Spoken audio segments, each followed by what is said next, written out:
I was also ashamed to share my abuse and my trauma.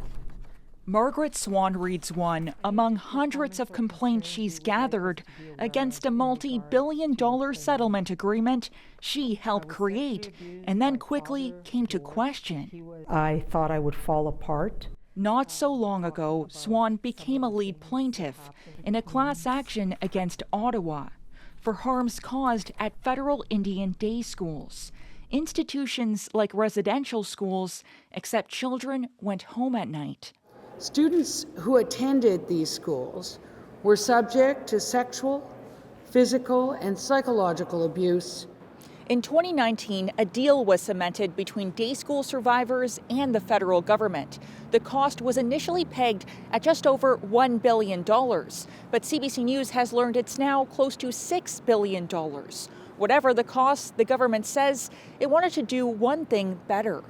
What we tried to do was simplify the process here in order that survivors had easier access to the settlement monies without necessarily having to go through the trauma that they had to. They designed a claim process to avoid re-traumatizing survivors. All they had to do was fill out a form, and that's when problems began.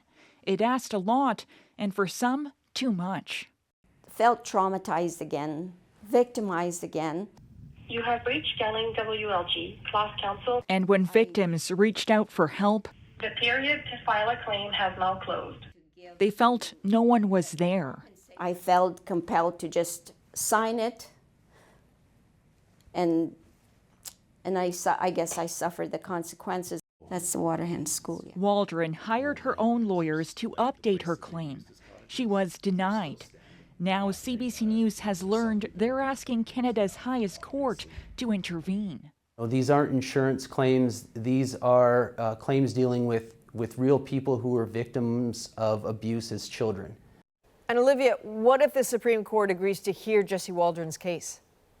Well, Adrienne, Ottawa will find itself in a difficult position, facing off against one of the day school survivors it promised to help. Now, it could take a couple of months before the court makes that decision. In the meantime, there are tens of thousands of survivors who are waiting to have their claims settled. The government has received almost 185,000 applications for compensation, and the majority have been paid out at the lowest level.